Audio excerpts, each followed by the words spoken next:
예, 만나서 반갑습니다. 먼저 설교하기 전에 한 가지 양해를 좀 구할 말씀이 있습니다. 지난주에 제가 그 에베소에서 바울이 사역할 때 그때 쓴 편지가 고린도 전서와 후서라고 말씀을 드렸는데요.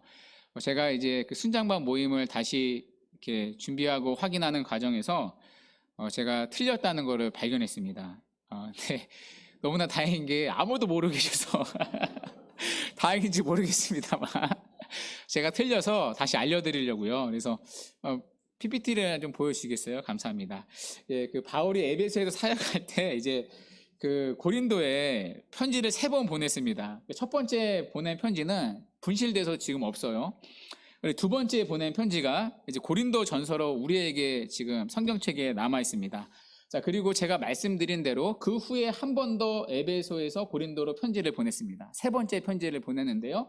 이 편지가 고린도 후서가 아니라 이게 분실이 됐대요. 그게 고린도 후서가 아니라, 그러면 고린도 후서는 언제 쓴 편지이냐? 자, 지금 사도행전 19장인데 20장으로 가면 바울이 에베소에서 마게도냐로 건너갑니다. 마게도냐에서 고린도에 편지를 보냈는데요. 그때 쓴 편지가 이제 고린도 후서라고 이제 말합니다. 그러니까 물론 이게요, 학자들마다 의견이 좀 달라요. 그래서 이제 그 주석책마다 좀 다르게 기록된 부분들이 있는데, 제가 종합적으로 이 책 저 책을 다 훑어보니까 이게 이제 아직까지는 보편적인 견해입니다. 자, 그래서 에베소에서 고린도에 보낸 편지는 고린도 전서이다, 후서는 아니다라고 정정해 주시면 감사하겠습니다. 마지막으로 죄송하다는 말씀 드리고, 다음부터는 실수하지 않도록 더 신중하게 검토하고 말씀을 전하도록 하겠습니다. 또 한 가지 첨언할 게 있는데요. 다음 주일에 우리 정필호 선교사님이 오셔서 말씀을 전해 주십니다. 우리가 작년에 선교 바자회 했잖아요. 그때 이제 모아진 물질을 가지고 선교지에 몇 곳의 교회들을 후원한 적이 있습니다. 그때 후원한 교회 중에 한 곳이 인도에서 사역하시는 이제 정필호 선교사님이 세운 이제 교회인데요. 개인적으로 그분을 제가 잘 알지는 못해요. 저보다 한 학년 선배인데 같이 수업을 뭐 많이 듣지를 않아서 잘 개인적으로 친분은 없는데 참 신실하셨던 분입니다. 아마 국내에서 목회를 하셔도 정말 신실하게 잘 감당하셨을 분인데, 일찍 이제 인도에 부르심을 받아서 지금 인도에 나가셔서 교회를 참 바르게 잘 세우고 계시거든요. 근데 마침 이렇게 통화가 되었는데 26일 날, 그러니까 비자 신청 때문에 한국에 오셨는데 26일 날 복귀를 하신대요. 근데 이제 여쭤보니까 그 전날 25일 주일 날 외부 설교가 없어서 제가 좀 부탁을 드렸습니다. 참 신실하신 분이신데 또 말씀에 귀한 은혜가 있을 줄을 믿습니다. 좀 기도하면서 또 이렇게 기대하시는 마음으로 다음 주 예배를 오시면 감사하겠습니다. 이상으로 첨언 마치고 오늘 하나님 주신 말씀 살펴보도록 하겠습니다. 사도행전 19장 21절에서 41절 말씀입니다. 오늘은 좀 구절이 긴데요. 21절부터 41절까지 말씀 우리 찾으신 줄 알고 저부터 21절 읽고 한 절씩 교독하고 마지막 41절을 함께 읽도록 하겠습니다. 저부터 21절 읽겠습니다. 이 일이 있은 후에 바울이 마게도냐와 아가야를 거쳐 예루살렘에 가기로 작정하여 이르되 내가 거기 갔다가 후에 로마도 보아야 하리라 하고, 자기를 돕는 사람 중에서 디모데와 에라스도 2사람을 마게도냐로 보내고 자기는 아시아에 얼마 동안 더 있으니라. 그때쯤 되어 이 도로 말미암아 적지 않은 소동이 있었으니, 즉 데메드리오라 하는 어떤 은장색이 은으로 아데미의 신상 모형을 만들어 직공들에게 적지 않은 벌이를 하게 하더니, 그가 그 직공들과 그러한 영업하는 자들을 모아 이르되 여러분도 알거니와 우리의 풍족한 생활이 이 생업에 있는데, 이 바울이 에베소뿐 아니라 거의 전 아시아를 통하여 수많은 사람을 권유하여 말하되 사람의 손으로 만든 것들은 신이 아니라 하니 이는 그대들도 보고 들은 것이라. 우리의 영업이 천하여질 위험이 있을 뿐 아니라 큰 여신 아데미의 신전도 무시당하게 되고 온 아시아와 천하가 위하는 그의 위엄도 떨어질까 하노라 하더라. 그들이 이 말을 듣고 분노가 가득하여 외쳐 이르되 크다 에베소 사람의 아데미여 하니, 온 시내가 요란하여 바울과 같이 다니는 마게도냐 사람 가이오와 아리스도고를 붙들어 일제히 연극장으로 달려 들어가는지라. 바울이 백성 가운데로 들어가고자 하나 제자들이 말리고 또 아시아 갈래 중에 바울의 친구된 어떤 이들이 그에게 통지하여 연극장에 들어가지 말라 권하더라. 사람들이 외쳐 어떤 이는 이런 말을 어떤 이는 저런 말을 하니 모인 무리가 분란하여 태반이나 어찌하여 모였는지 알지 못하더라. 유대인들이 무리 가운데서 알렉산더를 권하여 앞으로 밀어내니 알렉산더가 손짓하며 백성에게 변명하려 하나. 그들은 그가 유대인인 줄 알고 다 한 소리로 외쳐 이르되 그다 에베소 사람의 아데미여 하기를 2시간이나 하더니 서기장이 무리를 진정시키고 이르되 에베소 사람들아, 에베소시가 큰 아데미와 제우스에게서 내려온 우상의 신전 지기가 된 줄을 누가 알지 못하겠느냐. 이 일이 그렇지 않다 할 수 없으니 너희가 가만히 있어서 무엇이든지 경솔이 아니하여야 하리라. 신전의 물건을 도둑질하지도 아니하였고 우리 여신을 비방하지도 아니한 이 사람들을 너희가 붙잡아 왔으니 만일 데메드리오와 그와 함께 있는 직공들이 누구에게 고발할 것이 있으면 재판날도 있고 총독들도 있으니 피차 고소할 것이요. 만일 그 외에 무엇을 원하면 정식으로 민회에서 결정할지라.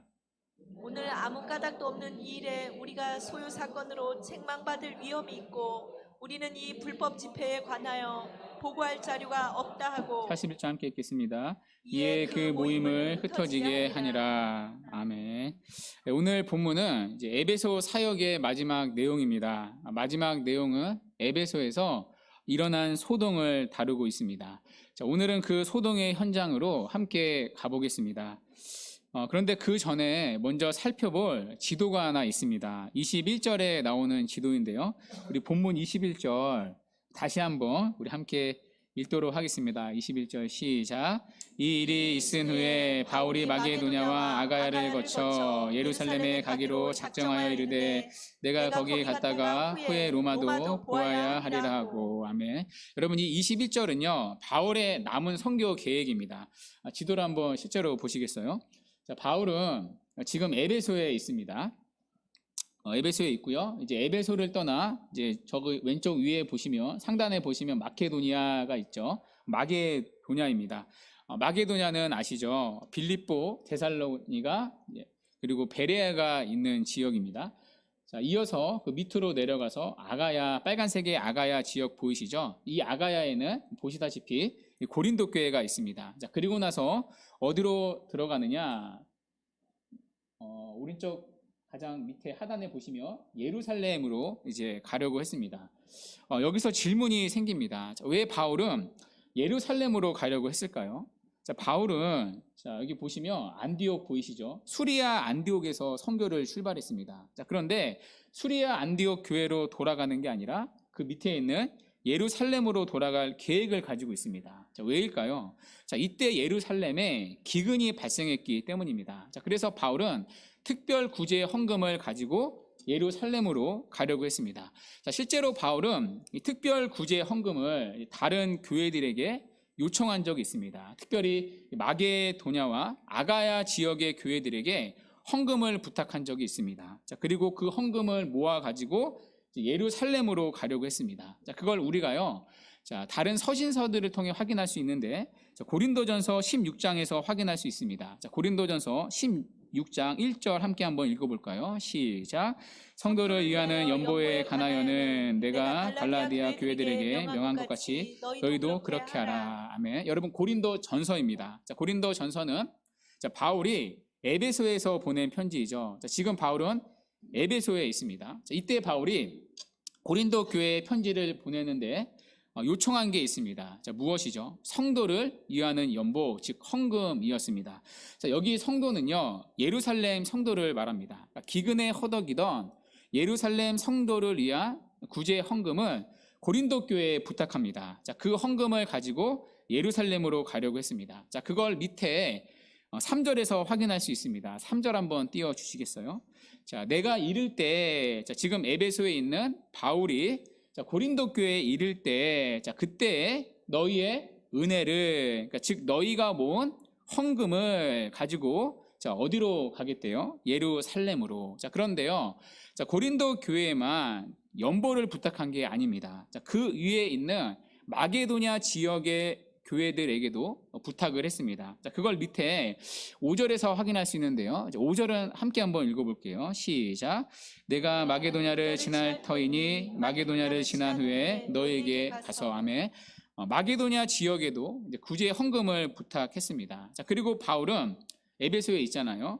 그리고 이 바울은 이 부탁한 헌금을 거두기 위해서 먼저 두 사람을 마게도냐에 선발대로 보냅니다. 자, 그게 본문 22절에 나오는 디모데와 에라스도입니다. 그러니까 두 사람을 먼저 마게도냐로 보내놓고 바울은 뒤따라가서 이제 모아진 헌금을 가지고 예루살렘으로 가려고 했습니다. 자, 그게 바로 오늘 21절의 노선입니다. 에베소에서 마게도냐, 아가야를 거쳐 예루살렘 교회로 가는 겁니다. 그러니까 헌금을 쫙 거두고 가는 거죠. 자, 그리고 나서 바울은 이제 로마로 가려고 했습니다. 자, 그러니까 21절의 이 구절은요, 사도행전의 나머지 로드맵과 같습니다. 자, 앞으로 남은 사도행전의 이야기는요, 이 21절의 노선을 따라 진행될 것입니다. 에베소, 마게도냐, 아가야, 예루살렘, 로마. 자, 실제로요, 사도행전의 이야기가 로마에서 끝납니다. 자, 그것을 우리가 사도행전 28장 16절에서 확인할 수 있습니다. 미리 한번 가볼까요? 사도행전 18장 26절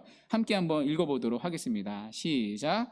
우리가 로마에 들어가니 바울에게는 한 군인과 함께 따로 있게 허락하더라. 아멘. 여러분, 사도행전 28장은요 마지막 장입니다. 자, 그런데 마지막 28장에서 자, 바울이 어디로 들어가죠? 우리가 로마에 들어가니. 자, 그러면서 사도행전의 이야기도 막이 내립니다.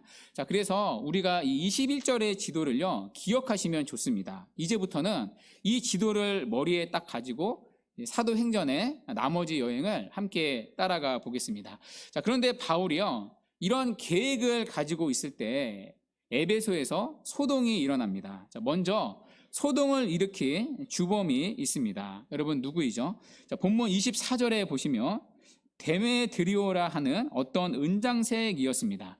자, 은장색이라는 말은요 은세공업자를 말합니다. 자, 이 사람은 은으로 무엇을 만들었느냐? 아데미 신상의 모형을 만들었습니다. 자, 이 당시 에베소에는요 아데미 신전이 있었습니다. 사진 한번 보여주시겠어요? 자, 이게 이제 아데미 신전인데요. 우리가 이제 교회 창립 기념주일 때 한번 본 적이 있습니다. 이 아데미 신전은 이제 기둥이 127개나 되었습니다. 기둥의 높이만 해도요 18m가 되었습니다. 그리고 신전의 넓이가 이 축구장 면적보다 더 컸다고 말합니다. 그러니까 어마어마한 규모였던 거죠. 그 당시에 비하면. 그 당시 신전하면 유명한 신전이 파르테논 신전이었습니다. 자, 우리가 이제 아테네를 지날 때, 아덴을 지날 때 이 파르테논 신전을 사진으로 본 적이 있습니다. 여러분 혹시 기억나세요? 사진 한번 보여주시겠어요? 자, 이게 아테네에 있는 파르테논 신전이었습니다. 자, 그런데 파르테논 신전보다 무려 4배가 컸던 신전이 에베소에 있는 아데미 신전입니다. 자, 그래서 고대 7대 불가 사의 중에 하나가 아데미 신전입니다. 이 아데미 신전은요 아데미 신을 모시는 신전입니다. 아데미 신은 남자 신이 아니라 여자 신이었는데요. 여러분, 그리스 신화에 보면 이제 제우스라는 신이 있죠. 제우스 신에게는 아들이 하나 있었고요, 딸이 하나 있었습니다. 아들은 이 아폴로라는 신이었습니다. 능력의 신이었는데요. 자, 그리고 딸이 바로 아데미 여신입니다. 자, 이 아데미 여신이 에베소의 올티기아라는 곳에서 태어났다는 설이 있습니다. 자, 그래서 에베소의 아데미 신전을 세웠습니다. 특별히 아데미 여신은요 풍요의 여신입니다. 사진 한번 보여주시겠어요? 보시면 여러분 특징이 딱 보이시죠? 앞에 주렁주렁 달린 게 있습니다. 가슴에 이제 24개의 젖이 달려 있고요. 여러분 배도 보시면 이제 배도 이렇게 좀 풍만합니다. 여러분, 가슴이나 배가 풍만하다는 것은요 다산을 상징하죠. 그러니까 자식도 잘 낳고 짐승들도 새끼를 잘 낳게 하고 생산력이 좋아서 풍요를 허락하는 신이 아데미 신이었습니다. 여러분, 고대나 지금이나 모든 사람들의 소원은요 부와 번영입니다. 그렇죠. 자, 그런데 풍요를 가져다 신이 누구였는가? 아데미 여신이었습니다. 자, 그러니 얼마나 많은 사람들이 아데미 여신을 섬겼겠습니까? 남녀노소 할 것 없이 아데미 여신을 섬겼습니다. 에베소 사람뿐만 아니라 그 당시 아시아 사람들도 관광을 와서 아데미 여신을 섬겼습니다.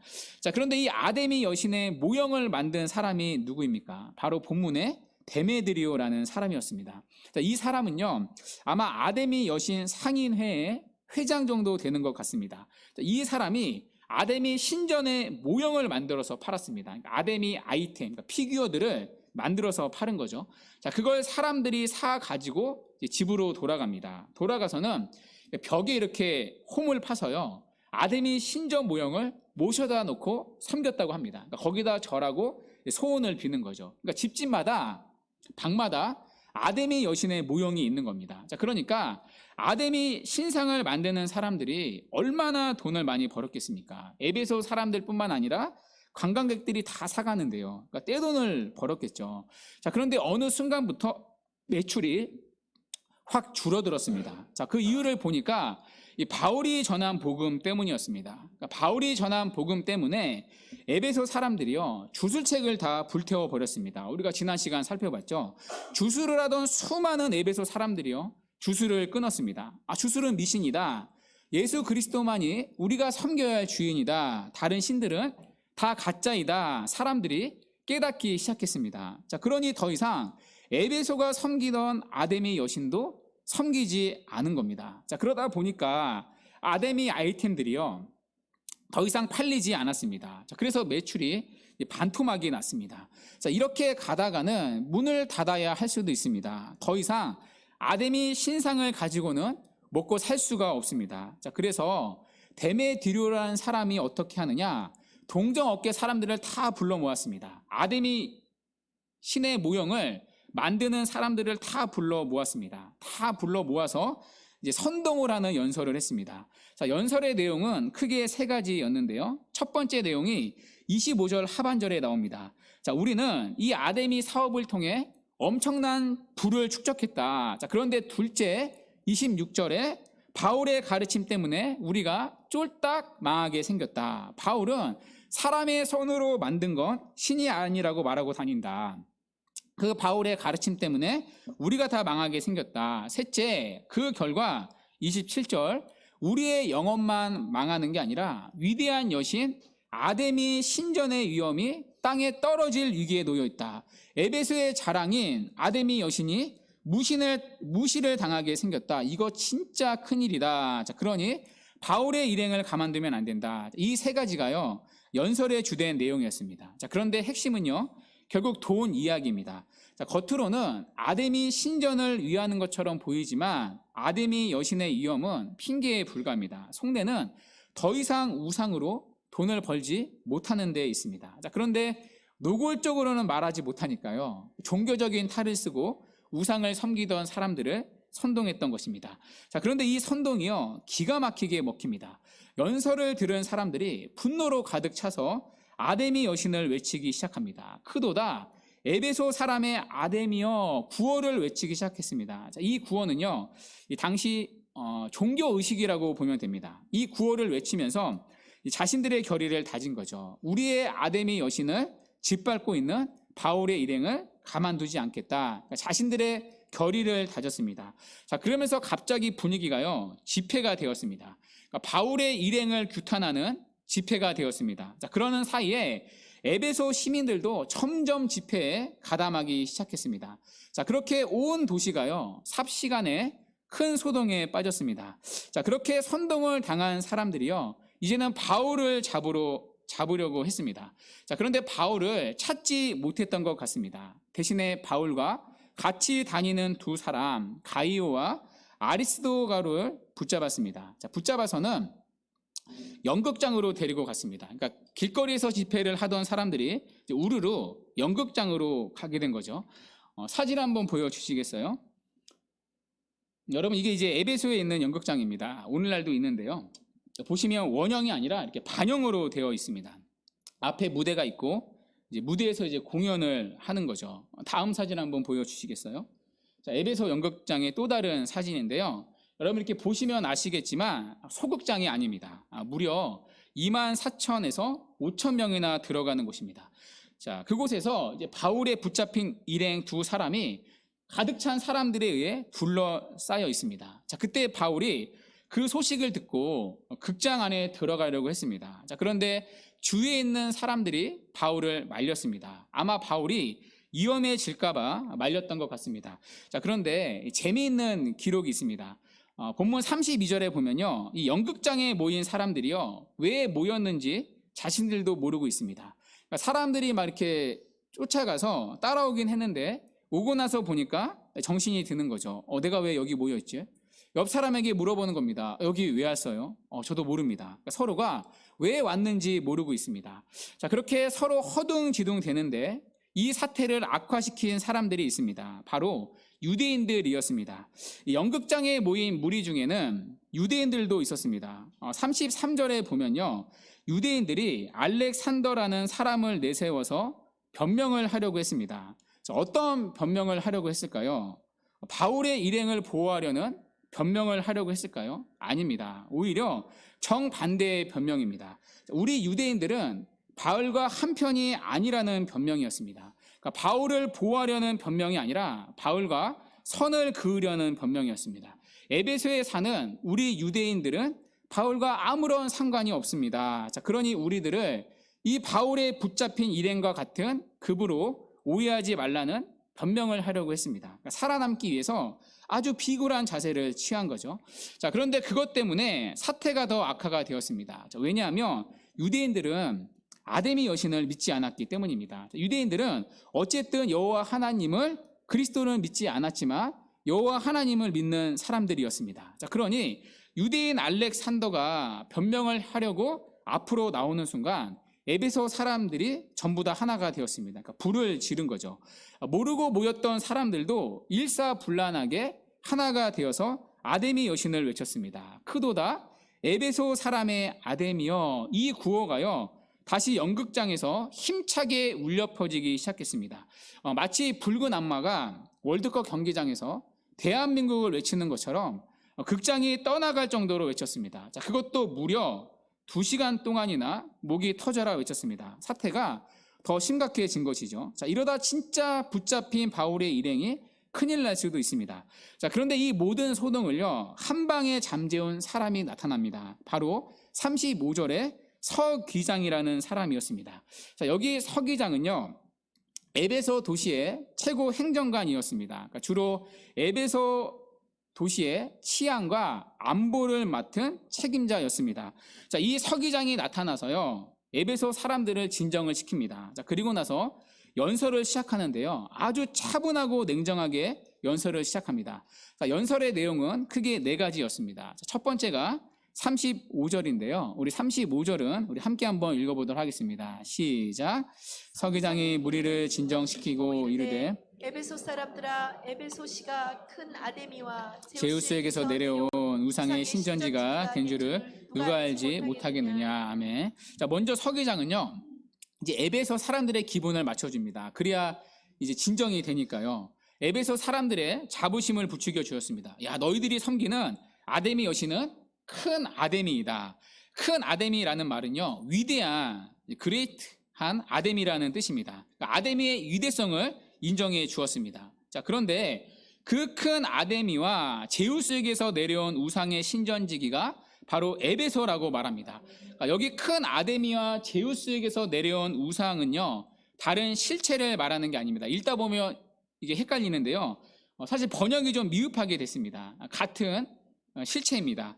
제우스에게서 내려온 우상이 바로 큰 아데미 신이라는 뜻입니다. 아데미가 제우스의 딸이니까요. 그러니까 아데미가 제우스에게서 내려온 신이라는 의미입니다. 자, 그러니까 바울의 말처럼 아데미 여신은 손으로 만든 신이 아니라는 겁니다. 아데미 여신은 사람에게서 기원한 것이 아니라 제우스 신에게 기원한 신이라는 뜻입니다. 자, 그리고 에베소는 바로 그 위대한 여신을 관리하는 신전지기라고 말합니다. 자, 그리고 이것을 부인할 사람은 아무도 없다고 말합니다. 자, 그러니 나 역시도 너희들 편이다. 너희들이 섬기는 아데미 여신은 하늘에서 내려온 신이라고 믿는다는 것입니다. 자, 그런데 서기장은요, 그들의 편만을 들어주진 않습니다. 바울 일행의 편도 함께 들어주었는데요. 자, 그 부분이 37절인데 함께 한번 읽어보도록 하겠습니다. 시작.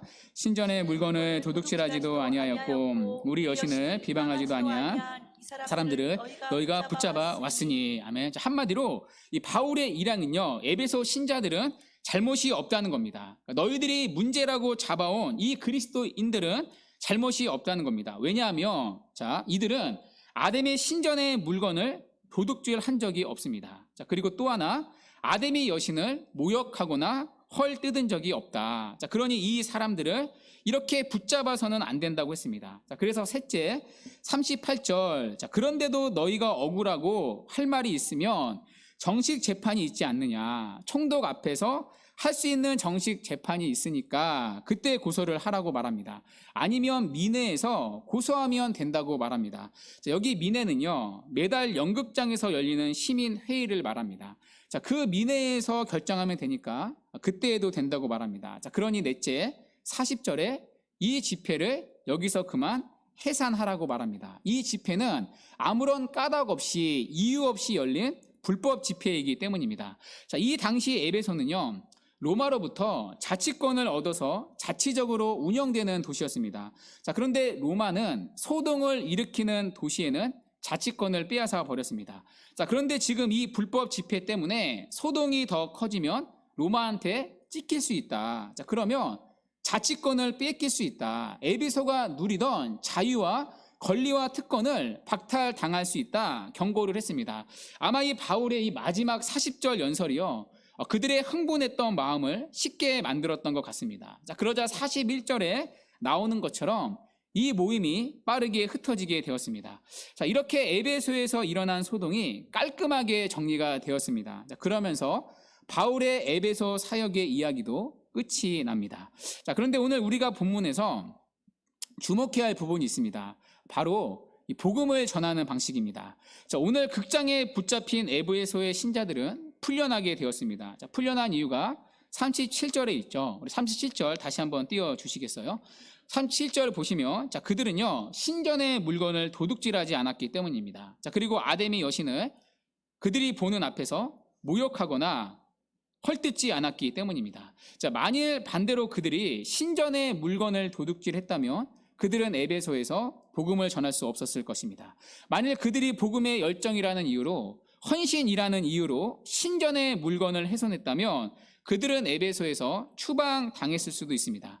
실제로 그 당시 로마 문헌에 따르면요, 신전의 물건을 도둑질하거나 신전을 훼손하는 것은 심각한 죄로 받아들여졌습니다. 죽음 아니면 추방을 당했습니다. 추방을 당할 때는요, 모든 재산을 다 빼앗기고 사회에서 완전히 매장을 당했습니다. 그런데 에베소 신자들은 에베소 사람들이 섬기는 아담의 신전을 공격하지 않았습니다. 어떤 물리적인 폭력을 사용하면서 신전을 훼손하거나 몰래 물건을 훔치지 않았습니다. 아담의 신전 앞에서 우상을 섬기는 그들을 보면서 아담의 신을 경멸하는 말도 하지를 않았습니다. 바울과 에베소 신자들은 자신의 믿음을 타협하지 않고 복음을 전했지만 아담의 신전을 목표로 공격하지 않았습니다. 여러분, 가끔 뉴스를 보면요, 폭력적으로 복음을 전하는 사람들이 있습니다. 이 절간에 가서 찬송을 부르거나 불상을 훼손하는 사람들도 있습니다. 그 자리에 십자가를 꽂고 왔다고 자랑하는 사람들도 있습니다.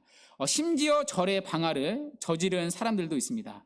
부처님 오신 날에는 절 앞에서 찬송가를 불러서 행사를 방해했다는 기사를 요즘도 종종 보게 됩니다. 심지어 외국에 나가서도 이런 일들을 하는 분들이 있습니다. 다른 나라에 여행 간 사람들이 불교 사원에 들어가서 기타 치며 찬송을 부르고 땅밟기를 했다는 기사를 본 적도 있습니다. 그런데 여러분, 절에 들어가서 찬송가를 부르고 불상을 훼손하고 땅밟기를 하면 그들이 회개하고 예수님께 나옵니까?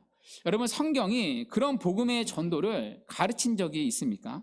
어떤 분들은 이렇게 말합니다. 여호수아도 여리고 성을 7번 돌지 않았습니까? 그러니 땅 밟기를 돌면 그 땅을 장악하는 악한 영의 권세, 어둠의 권세가 무너집니다. 그러면서 땅 밟기를 자신 있게 그렇게 거리를 누비는 분들이 계십니다. 여러분, 개인적으로 땅을 밟으면서 기도하는 그것 자체를 뭐라고 하지는 않습니다. 그러나 여러분, 이스라엘이 여리고 성을 돈 행위 자체에 무슨 힘이 있던 건 아니었습니다. 성을 돈 행위 자체에 주술적인 힘이 있는 게 아닙니다. 핵심은 그들이 하나님의 말씀에 순종했다는 데 있습니다. 그것이 하나님께 순종한 행위였기 때문에 성이 무너졌던 것입니다. 그러니까 여리고성 함락의 포인트는요, 순종이지 땅 밟기가 아닙니다. 여리고성 외에는 땅 밟기로 차지한 땅이 없습니다. 나머지는 하나님의 말씀에 순종으로 차지하게 되었습니다.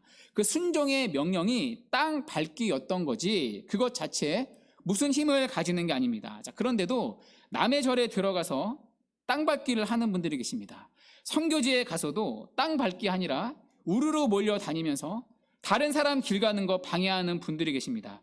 여러분, 그분들의 진심은 충분히 이해할 수 있습니다. 자, 그러나 그분들이 놓치는 것이 있습니다. 여러분, 기독교는요, 그런 물리적인 방식이 아니라 세상이 흉내낼 수 없는 삶의 내용을 가지고 복음을 증거하는 자들이라는 것입니다. 우리는 물리적인 방식이 아니라 삶의 다름을 가지고 복음을 전하는 자들입니다. 자, 마태복음 5장 16절에서 주님이 이렇게 말씀을 하셨습니다. 자, 마태복음 5장 16절 우리 함께 한번 읽어볼까요? 시작.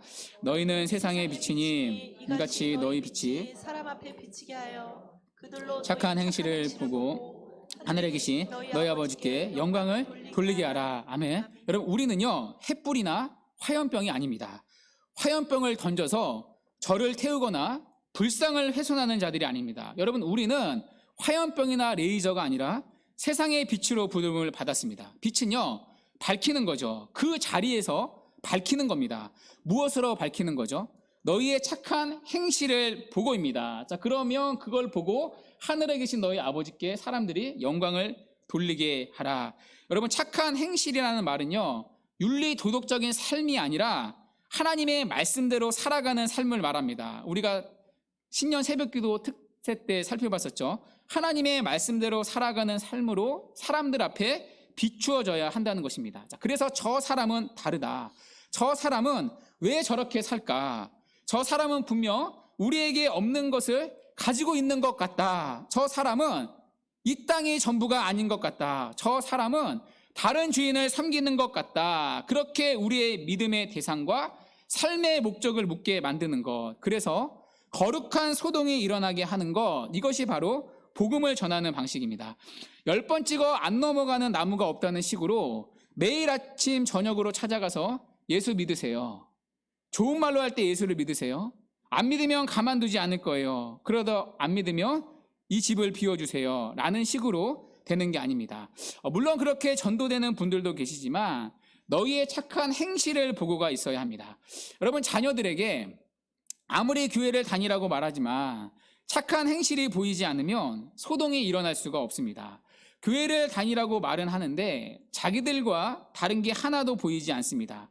세상이 두려워하는 걸 똑같이 두려워하고 세상이 힘이라고 여기는 걸 똑같이 힘이라고 쫓아가고 믿는 신만 다를 뿐이지 막상 삶의 모습은 하나도 다름이 보이지 않습니다. 자, 그러면 아무리 교회에 나가라고 얘기를 해도요, 듣는 사람의 마음 안에는 아무런 소동이 일어나지 않습니다. 자, 이런 점에서 우리의 모든 신앙을 너희 착한 행실을 보고해서 점검하셔야 합니다. 예수의 증인이라는 것은 우리가 달라진 모습으로 요구받는 것입니다. 여러분, 오늘 본문을 보십시오. 에베소에서 소동이 일어난 이유는 바울이 과격한 방식으로 전도를 했기 때문이 아니었습니다. 소동이 일어난 이유는 바울의 복음을 듣고 믿은 사람들이 변화된 삶을 살았기 때문입니다. 더 이상 그들은 아데미 여신이 가져다 주는 이 땅의 풍요와 번영을 신으로 섬기지 않았습니다.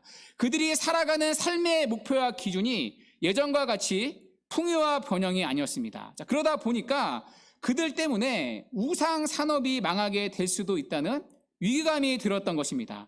자, 그래서 에베소 상인들은요, 복음을 전하는 바울을 어떻게 해서라도 쫓아내고 싶었던 것입니다. 바울이 전하는 복음 때문에 사람들의 삶의 변화가 있었기 때문입니다. 여기서 대립이 생긴 거죠. 이것이 오늘 소동이 일어났던 이유입니다. 예수를 믿은 사람들의 변화된 삶, 그것이 에베소의 소동을 일으킨 것입니다. 자, 그런 관점에서 오늘 본문의 소동은요, 거룩한 소동입니다. 자, 그리고 이것이 우리가 복음을 전하는 방식입니다. 자, 물론 우리는요, 입술로 복음을 전해야 합니다. 입술로도 복음을 전하는 것 너무나도 귀한 일입니다. 자, 그러나 우리는 말로 전하기 전에 우리의 존재로 복음이 전해질 수 있어야 합니다. 우리가 살아가는 삶의 방법과 모습이 분명히 세상 사람들과 다르다고 증거가 되어야 합니다. 그 믿음이 정말 우리를 어떻게 변화시켰는지, 그 믿음이 우리가 사는 이 땅의 방식을 어떻게 변화시켰는지, 그리고 그 믿음이 우리의 인격을 어떻게 변화시키고 나가고 있는지가 증거될 수 있어야 합니다. 그래서 저 사람이 믿는 하나님은 대체 누구인가, 우리의 믿음의 대상에 대해 물을 수 있어야 합니다. 자, 그럴 때만이 세상은 거룩한 소동이 일어나는 것입니다. 여러분, 실제로 교회 역사를 보십시오. 초대교회 때 그리스도인들은요, 대놓고 전도를 할 수가 없었습니다. 그들은 로마에 심각한 핍박을 받았기 때문입니다. 그리스도인이라는 사실을 드러내는 순간 그들은 처형을 당했습니다. 사자굴에 던져져 맹수의 밥이 되기도 했습니다. 자, 그래서 예배를 드려도요, 여러분 아시죠? 비밀리에 모여서 예배를 드려야 했습니다. 보이는 건물이 아니라 지하 동굴에서 예배를 드려야 했습니다. 카타콤 아시죠? 자, 그러나 여러분 그것도 아시죠? 그때 그리스도인들은 갈수록 놀랍게도 증가를 했습니다. 왜일까요? 복음을 직접 전하지도 못하고 다녔는데요. 그들의 착한 행실을 세상이 보았기 때문입니다. 저 사람들은 정말 다르다. 저 사람들은 핍박을 받는데도 왜 저렇게 살아갈까?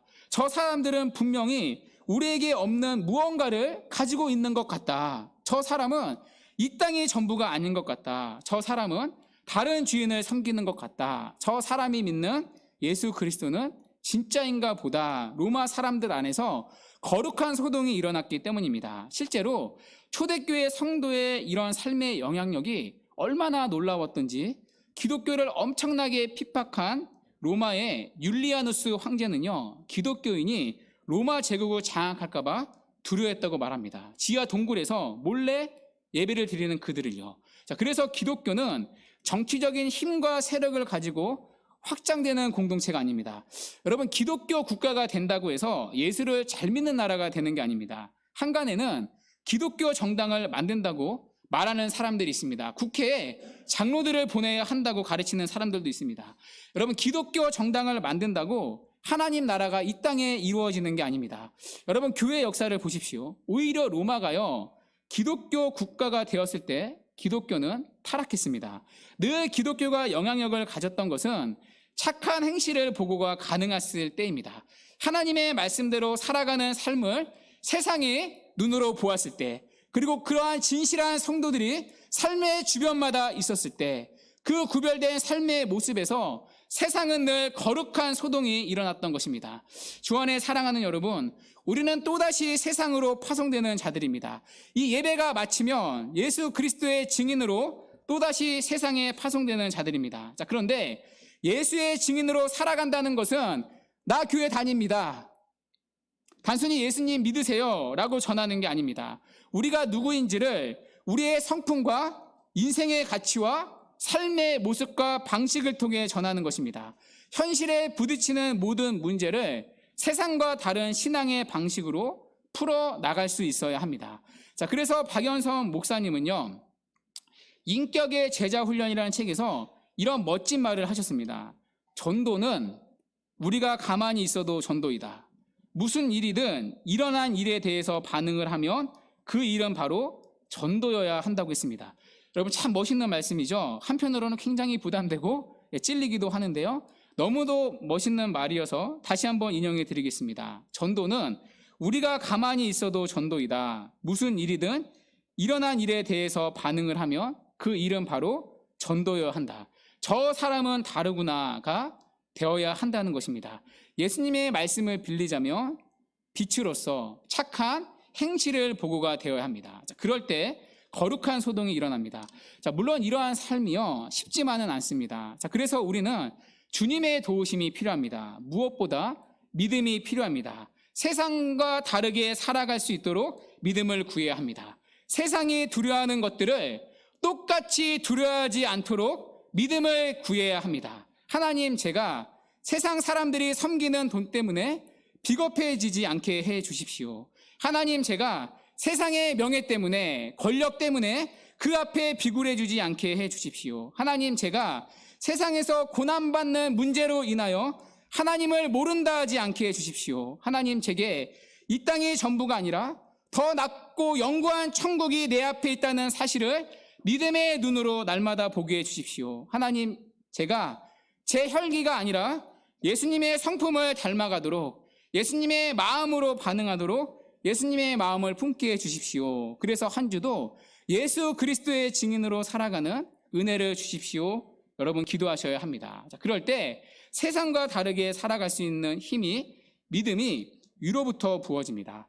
주 안에 사랑하는 여러분, 바라기는 이 은혜가 우리 모두에게 있기를 바랍니다. 그래서 우리가 있는 삶의 자리에서 파송된 또 삶의 일터에서 거룩한 소동이 일어나는 참된 복음의 역사가 있기를 주님의 이름으로 간절히 축원합니다. 아멘.